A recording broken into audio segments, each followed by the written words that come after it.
the way I kind of stepped back from Hollywood at one point, being the highest paid actor in Hollywood. Yeah. But I felt like, it was a ceiling right there, and I wanted more. It wasn't enough. He said it was for religious reasons. He didn't want to cuss, and he didn't want to smoke weed on camera. It's kind of wild how some of the big names from back in the day seem to have faded into the background, right? I mean, those celebs who practically shaped our childhoods, making us crack up whenever they popped up on screen. Take Chris Tucker, for instance. That dude was on fire in the 90s and early 2000s with classics like the Friday movies and the Rush Hour series. But then, as time went on, it's like his career just hit a rough patch, People started wondering what happened to Chris Tucker. But now, there's some buzz that Ice Cube, his buddy from the industry, might be gearing up to spill the beans on what's really been going down with Chris in Hollywood. And let's be real, Hollywood's not exactly a walk in the park for anyone, no matter how talented they are. Ice Cube's been in the game for years, so he's seen firsthand how brutal the industry can be to these celebs. So, what's the scoop from Ice Cube? Let's dive in. Alright, so back in '95, Chris Tucker teamed up with Ice Cube for the iconic flick Friday,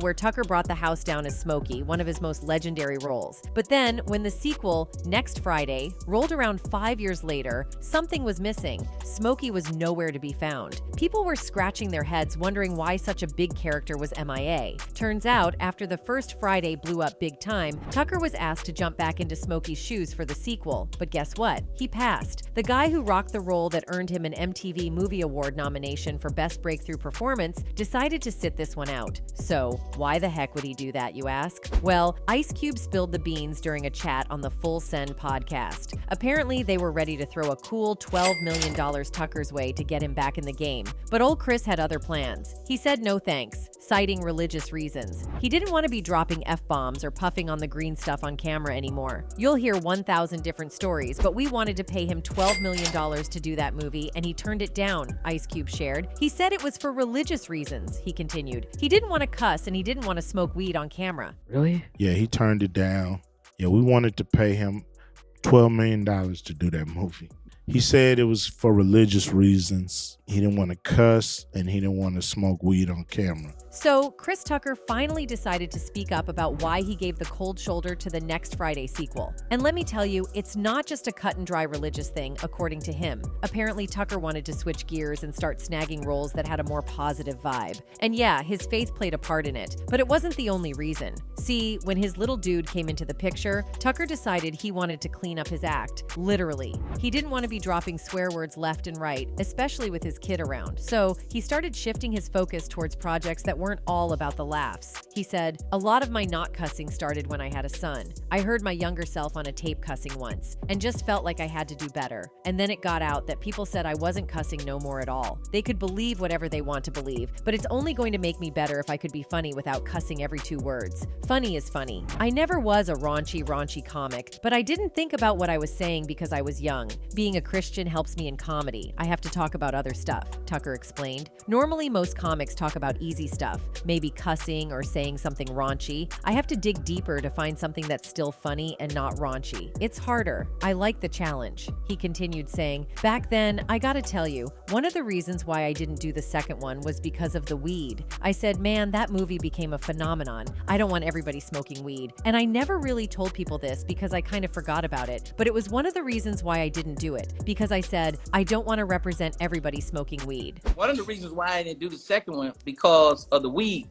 Because I said, man, that movie became a phenomenon. I don't want everybody smoking weed. And I never really told people this because I kind of forgot about it. Now, this is all totally fair, right? I mean, every actor out there wants to shake things up and show off their range. But here's where it gets messy. It seems like Hollywood had other plans for Tucker. Word on the street is they basically told him, no comedy, no roles. And after the Rush Hour buzz died down, it felt like Tucker just vanished into thin air.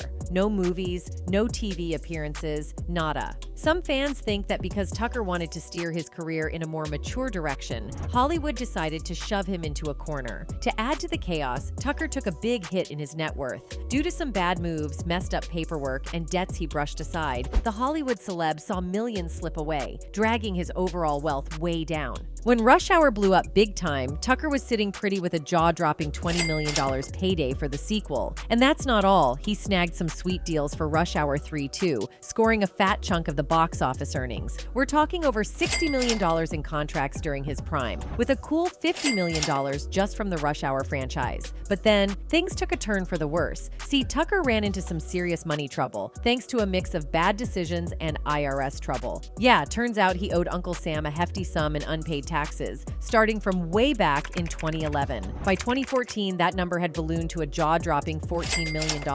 And if that wasn't enough, Tucker also found himself in hot water with some real estate deals gone sour. In fact, he straight up admitted in 2014 that he was struggling to make ends meet. In 2014, he managed to settle a hefty $0.5 million tax bill with the IRS, but his reps were quick to blame it on poor accounting and business management. But fast forward to November 2021, and it's like deja vu all over again. The IRS was back at Tucker's doorstep, this time demanding a whopping $9.6 million in back taxes. Luckily, even in the midst of all this financial chaos, Tucker still had a few assets he could cling on to, like his crib down in Georgia. But it's not all doom and gloom for Tucker. Word on the street is his career's on the upswing again. After being MIA from the big screen for what felt like ages, he finally made his comeback in the sports drama Air, rubbing elbows with heavyweights like Matt Damon and Ben Affleck. And get this, he's even gearing up for the long-awaited Rush Hour 4, where he'll be sliding back into his role as Carter. And let's not forget about his comedy hustle. Tucker's been hitting the stage all across the US, spreading laughter and good vibes wherever he goes. As of 2023, his net worth looking a bit healthier at a cool $5 million. But let's be real here, Tucker's not the only celeb who's had to go through difficult times in the industry. Some of his peers have managed to bounce back just like him, while others haven't been so lucky. First up is Monique. Yeah, the Oscar-winning actress is supposedly one of those who didn't toe the line that Hollywood wanted. Monique spent over a decade calling out Lee Daniels, OPR Winfrey, and Tyler Perry, claiming they worked together to blackball her for not doing promotional press for the 2009 film Precious. The real beef kicked off when OPR and Tyler decided Monique should hit the press circuit for the film without any paycheck. Monique wasn't having it and straight up said, "Nah, not in my contract." According to Monique, she only got a measly $50K for the whole movie, which was barely enough. Now they wanted her to jet around the world promoting the film for free? Not on Monique's watch. But Oprah and Tyler didn't take her refusal well at all. Instead, they started trashing her reputation in the industry, spinning a narrative about her being difficult to work with. Monique spilled the tea, saying Tyler Perry told her, "You may want to consider promoting this film because if you get nominated for an Oscar, your next film is $3 to $5 million. And if you win it, your next film is $6 to $8 million." Monique was like, "Hold up, I'm a black woman. Where are they paying those salaries, brother?" She straight up told Tyler, "I can't work for free. I've done what I was supposed to do. I can't go overseas and do this for free." Their back and forth continued, with Tyler saying he doesn't believe in giving money away for free, and Monique firing back, "I don't believe in working for free. So we on the same page?" It's a classic case of clash in values, and Monique wasn't backing down. He says, "Well, I don't believe in giving money away for free." I said, "I don't believe in working for free, so we on the same page." She also claimed Tyler Perry allegedly went the extra mile to mess with her acting gigs. According to Monique, it all went down after she turned down a request to fly to France for the Cannes Film Festival, tied to promoting the movie Precious. So, check it? The movie studio initially asked her to jet off to France, but Monique, with her busy schedule as a talk show host, comedian, and family woman, respectfully declined. They tried to sweeten the deal by offering to upgrade her hotel room, but she and her husband stuck to their guns, saying, "Nah, we're gonna spend this time with our family." When the third call came and they asked, "What's it gonna take to get Monique to France?" her husband straight up asked, "Is there a number associated with it?" That's when they dropped the bomb that they would never pay for anyone to do promotions for a movie. Monique revealed she was paid a mere $50,000 for Precious, and it wasn't about the money. She signed up to do it with her friend. The interviewer dug in, suggesting she needed the money to feed her family and pay bills, and Monique responded, "I think that's what America says. We all say, I can't do it for free." She explained that when the movie studio refused to pay for her Cannes appearance, they didn't make a fuss. But then the reports started flying, painting Monique as demanding and difficult. The whole thing boiled down to a simple request that they understood couldn't be met. But suddenly, Monique found herself labeled, and that's where the drama kicked in. And we said we understood, because what people didn't know was I was paid $50,000 to do the movie Precious. And it really wasn't about the money, and I'm not complaining because I signed up to do it with my friend. Monique's even called out OPR and Tyler Perry, asking for an apology that, as far as we know, is still MIA. All right, next up on the list, we've got Stacy Dash. You might remember her from the 90s classic Clueless, where she rocked the role of Diane. She was basically a household name back then. But hold on to your hats, because her journey in Hollywood took some wild turns. After her early fame, Stacy decided to shake things up big time. Instead of sticking to the usual Hollywood script, she took a detour into the world of political commentary. Yep, you heard that right. The girl from Clueless turned into a political commentator. And let me tell you, it wasn't just a career shift. It was like dropping a bomb in the middle of Tinseltown. Stacy went all in with her conservative views, especially when it came to giving Barack Obama a piece of her mind and taking stances on hot-button social issues. Now, here's the kicker. Hollywood tends to lean left, but Stacy was out here swimming against the stream with her outspoken conservative beliefs. You can imagine the kind of storm that stirred up. Her appearances on news networks and social media rants turned into major talking points. I'm talking about heated debates, intense backlash, the whole shebang. In an industry where your personal beliefs can make or break you, Stacy Dash definitely didn't shy away from going against the grain. Her political stance didn't just put her on a different page, it practically put her at odds with a bunch of her peers and the whole Hollywood crew. You know, we're Americans, period. That's it. Are you saying there shouldn't be a Black History Month because there isn't a White History Month? Exactly. Next up is Jussie Smollett, and man, it's a roller coaster ride in Hollywood. You probably remember him from Empire, where he played Jamal Lyon. Groundbreaking stuff, really, being an openly gay black dude on TV. He was getting major props for breaking barriers in his acting chops. But hold up, the plot takes a wild turn. In January 2019, Jussie reported being the victim of a hate crime in Chicago. Now that made headlines real quick. At first, folks were rallying behind him, showing love and support. But then, the whole story started looking fishy. Details started popping up suggesting that maybe, just maybe, he orchestrated the whole thing himself. And bam! The tide turned. Public opinion did a 180, and suddenly Jussie went from victim to suspect. Media went nuts, and the dude faced some serious legal heat. We're talking a 16-count indictment for allegedly filing a false police report. The legal saga had more twists than a soap opera. Charges dropped, then reinstated with a new indictment. Are fined $25,000, which is the maximum fine, and you will spend the first 150 days of your sentence in the Cook County Jail. And that will start today. This whole mess not only put a dent in Jussie's personal rep, but also threw a massive question mark on his Hollywood future. Empire wrote him out of the final episodes, and his next moves in the industry became a big old question mark. Now let's talk Wesley Snipes, the dude who rocked the 90s with his K roles in New Jack City, White Men Can't Jump, and that Blade trilogy. I mean, the guy's got range, charisma, and a unique vibe on screen. But hold on, his Hollywood journey hit a major speed bump. So picture this, early 2000s, and Wesley's in the middle of a high-profile tax evasion case. Legal battles ensued, and it wasn't some quick skirmish. We're talking lengthy and complex. The climax? Wesley got convicted for willfully dodging those federal income tax returns. In 2010, he kicked off a 3-year prison stint. Talk about a plot twist, right? His time behind bars marked a serious timeout from the acting scene and the public eye. Suddenly, the buzz wasn't about his K performances, but about the legal drama overshadowing his career. It goes to show how fame can get shaky real quick, especially when off-screen stuff takes the spotlight. Fast forward to his release, and Wesley tried to get back in the game. He showed up in films like The Expendables 3 and Coming to America, a comeback attempt, no doubt. But let's be real, it wasn't the full-on return to glory he probably hoped for. Hollywood can be a tricky beast, and Wesley Snipes learned that the hard way. All right, let's talk about the man, the myth, the legend, Will Smith. Now, we all know his Hollywood journey is like a blockbuster movie in itself.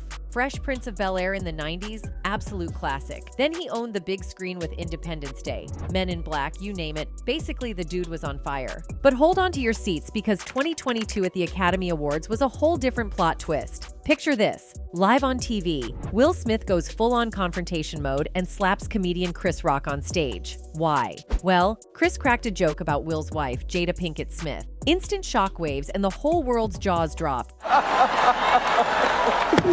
Oh, wow. Wow. Will Smith just smacked the shit out of me. The aftermath? Massive. Will faced a tidal wave of criticism for the slap, seen as uncool and a hit to his squeaky clean image. He even resigned from the Academy of Motion Picture Arts and Sciences and got banned from their events for a solid decade. The guy who's been the poster child of positivity suddenly found himself in the middle of a controversy that had everyone questioning his judgment and professionalism. Fast forward, he said sorry to Chris Rock, and some folks think he'll bounce back just fine. I mean, it's Will Smith we're talking about. Next up is Isaiah Washington. You know him from Grey's Anatomy, playing the suave Dr. Preston Burke, a role that put him on the map as a top-notch performer. But buckle up, because his Hollywood ride gets bumpy real quick. There's this incident that totally flips the script on Washington's career vibe. It all kicks off when he drops a not-so-cool homophobic slur on the Grey's Anatomy set. Suddenly, it's the talk of the town, everyone's buzzing about it. And let me tell you, the industry, all gung-ho about inclusivity and being respectful, wasn't having it. They threw some serious shade at Washington, and the backlash was like a Hollywood storm. In 2007, when you left Grey's Anatomy, there was so much conversation around your departure because you had allegedly made a homophobic comment about your former co-star. The aftermath hits, and Grey's Anatomy slams the door on renewing Washington's contract. This whole episode becomes a real-life soap opera highlighting the crazy dance between personal beliefs, public antics, and the gigs that make or break a career. Despite Washington owning up to his slip-up and giving a public apology, the incident becomes this looming cloud over his career. Fast forward post-Grey's Anatomy, and snagging roles of the same spotlight magnitude becomes a bit of a mission impossible for him. It's like the Hollywood gods decided to make him jump through hoops to reclaim his spot in the limelight. Next is Columbus Short, the guy who danced his way into our hearts and stomped the yard and K-It as Harrison Wright on Scandal. I mean, the dude had charisma for days, and we were all thinking he's on the fast track to Hollywood greatness. But hold up, here comes the plot twist. Life off-screen for Columbus Short turned into a wild drama. Reports of domestic issues and a bit of a substance use situation started making headlines. Suddenly, his personal life was overshadowing his red carpet moments. In 2014, he dropped the bomb. He was bouncing from Scandal, a show that was not only a fan favorite, but also a critical and commercial hit. Leaving Scandal wasn't just saying goodbye to a steady paycheck. It was like waving farewell to a major platform that had him on Hollywood's radar. And you know how it goes? When the spotlight dims, it's tough to snag those sweet roles. Suddenly, the offers weren't pouring in like before, and his Hollywood presence started fading faster than last year's fashion trends. But don't hit pause just yet. Columbus Short, ever the comeback kid, decided to face the music. He took some time off to sort out his personal stuff and make a Hollywood comeback. Life's a journey, right? Let's see where Columbus's Hollywood story goes next. It is bittersweet, man. That is exactly the way to call it. I think it's bittersweet. But I did love what I did on Scandal, you know what I mean? Now, unto Darius McCrary. You know, the guy who brought Eddie Winslow to life on the classic sitcom Family Matters. Back in the 90s, he was all the rage, becoming a household name and securing his spot in American pop culture. But spoiler alert, life after Family Matters wasn't exactly a walk in the Hollywood park. So here's the deal. McCrary found himself in a bit of a typecasting maze. The whole Eddie Winslow thing was a blessing and a curse. While it made him a star, breaking out of that mold proved trickier than a Rubik's Cube. Casting directors and fans alike couldn't unsee him as the Winslow kid, making it a challenge to land roles that showed off his full range. And you guessed it, this typecasting struggle is a classic Hollywood tale. Many actors grapple with breaking free from their iconic roles, and McCrary was no exception. Post-Family Matters, he tried to mix things up, hopping into various TV and movie projects. But let's be real, none quite match the Eddie Winslow fame. This whole journey shines a spotlight on a bigger issue, especially for those who hit the fame jackpot as kids. Navigating the transition to more grown-up roles is like trying to find your way out of a maze blindfolded. McCrary's story mirrors the challenges many actors face in evolving beyond their past characters. Fast forward to today, and McCrary's still in the game, taking on different roles and exploring other creative ventures. His resilience and dedication to his craft in the face of typecasting hurdles are like a Hollywood survival guide. So, props to Darius McCrary for keeping it real in the wild ride of Tinseltown. And now let's roll out the red carpet for Halle Berry, the Hollywood trailblazer, with a story that's like a roller coaster, full of ups, downs, and a whole lot of groundbreaking moments. Remember when she snagged that historic Oscar for Best Actress in Monsters Ball back in 2002? Yeah, that was a game changer. She became the first Black woman to grab that golden statue, flipping the script on Hollywood's diversity game. But hold on, life after the Oscar glow wasn't all glitter and gold for Berry. Despite her big win, finding roles that matched her talent and the significance of that Academy Award turned out to be trickier than navigating a maze blindfolded. It shone a spotlight on a bigger issue: the industry's struggle to offer substantial and nuanced roles for Black actresses, even ones with proven chops and critical acclaim. It's like Hollywood was stuck in a diversity time warp. And you know, Berry's post-Oscar journey had its share of bumps. Some film choices raised eyebrows, and her personal challenges played out on the public stage. Being in the spotlight isn't all glam. There's constant scrutiny and this unspoken pressure to keep proving yourself, no matter how many trophies are on your shelf. But here's where Halle Berry's true grit shines. Despite the hurdles, she stuck to her guns. Diverse roles? Check. Breaking free from the typecasting grip? Double check. And guess what? She even stepped into the director's chair with Bruised, proving she's not just an acting powerhouse, but a force behind the scenes too. So let's toast to Halle Berry for not just making history, but for weathering the Hollywood storms with style, resilience, and a whole lot of talent. Let me know what you guys think of all this in the comment below, and we'll see you in the next video.